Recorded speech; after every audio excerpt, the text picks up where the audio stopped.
आपका कारोबार मसरूफ है लेकिन मुनाफा कम, तो आज हम पर्दा उठाएंगे एक ऐसे छुपे हुए चोर से जो चुपके चुपके आपकी कामयाबी को खा जाता है, स्किमिंग फ्रॉड। जरा सोचें, आपका कारोबार खूब चल रहा है, ग्राहकों का रश है, कैश रजिस्टर की आवाज़ गूंज रही है। लेकिन महीने के आखिर में जब आप हिसाब किताब देखते हैं तो पता चलता है कि कुछ गड़बड़ है।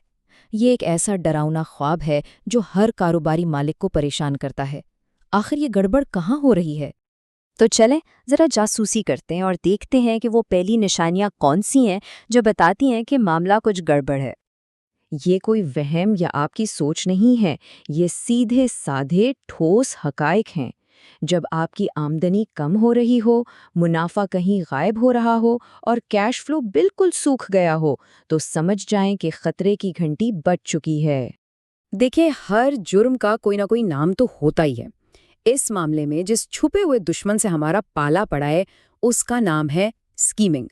और ये भेस बदलने में तो कमाल का माहिर है। तो ये स्कीमिंग है क्या? बहुत ही आसान लफ्जों में समझें, ये ऐसा है जैसे पैसा गिनकर खाते में लिखने से पहले ही कोई उसे अपनी जेब में डाल ले। और चूंकि ये पैसा कभी रिकॉर्ड ही नहीं हुआ, तो सरकारी तौर पर इसका कोई वजूद ही नहीं है। और यही तो सबसे खतरनाक बात है, कोई कागजी सबूत नहीं बचता। अरे भाई, जब पैसा रिकॉर्ड ही नहीं हुआ तो कोई कैसे साबित करेगा कि वो चोरी भी हुआ था? यही वो चीज़ है जो इसे तकरीबन एक परफेक्ट जुर्म बना देती है।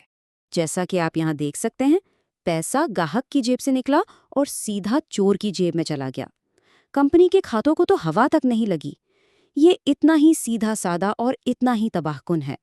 कहते हैं ना कि हर चोर अपने पीछे कोई न कोई सुराग जरूर छोड़ जाता है। स्कीमिंग के मामले में भी ऐसा ही है।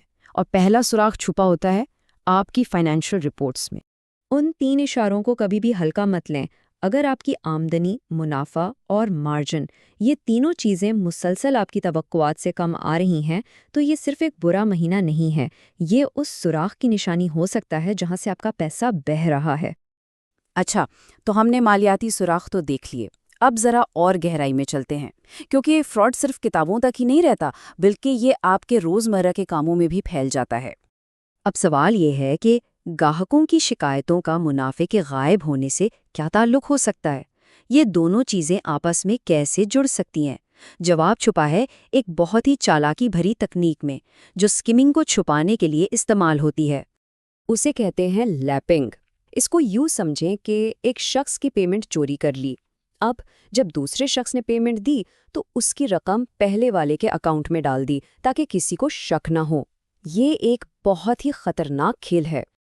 ये बिल्कुल वही बात है जैसे हम कहते हैं एक की टोपी दूसरे के सर पर रखना। फ्रॉड करने वाला मुसलसल एक अकाउंट से दूसरे अकाउंट में पैसा घुमाता रहता है, बस इस कोशिश में कि वो पकड़े जाने से एक कदम आगे रहे। और ये चक्कर ये कभी ख़त्म नहीं होता। चोर को इस झूठ को जिंदा रखने के लिए हर रोज़ पहले से ज़्यादा तेज़ भागना पड़ता है। लेकिन जल्द या बदेर ताश का ये महल गिर ही जाता है। तो रोज़मर्रा के कामों में क्या नज़र आएगा?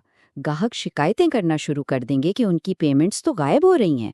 अकाउंटेंट्स परेशान होंगे कि बिलों की वसूली में आखिर इतना वक्त क्यों लग रहा है। ये वो छोटी छोटी दरारें हैं जो एक बड़े ज़ल्ज़ले का पता देती हैं। अभी तक हमने नंबर्स और तरीक़ों की बात की, लेकिन अब हम आते हैं सबसे अहम सुराग की तरफ, यानी इंसानी पहलू की तरफ। यहाँ एक बहुत ही कड़वा सच सामने आता है। हो सकता है कि आपका सबसे मेहनती और वक्फ मुलाजिम ही आपका सबसे बड़ा चोर हो।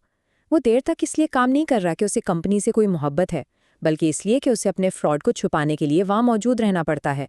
अगर उसने एक दिन की भी छुट्टी ले ली तो सारा खेल ख़त्म। तो अब वक्त आ गया है कि हम इन सारे टुकड़ों को जोड़ें और इस छुपे हुए चोर की पूरी तस्वीर बनाएं। देखें, इन चीज़ों को अलग अलग मसाइल मत समझें। कम मुनाफा, ग्राहकों की शिकायतें और वो मुलाजिम जो कभी छुट्टी नहीं लेता, ये सब एक ही कहानी के मुख्तलिफ हिस्से हैं, और इस कहानी का नाम है स्कीमिंग फ्रॉड। याद रखने वाली बात यह है, चोरी खुद तो नजर नहीं आती, वो तो ऑफ बुक होती है, लेकिन उसे छुपाने की कोशिश वो हमेशा अपने पीछे निशानात छोड़ जाती है। बस आपको ये मालूम होना चाहिए कि देखना कहाँ है। तो आखिर में ये सवाल अपने आप से ज़रूर पूछें, कहीं आपका सबसे काबिल एतमाद असासा ही दर हकीकत आपकी सबसे बड़ी कमज़ोरी तो नहीं? क्योंकि कभी-कभी सबसे बड़ा खतरा वहीं छुपा होता है जहां आप उसकी सबसे कम तवक्को करते हैं।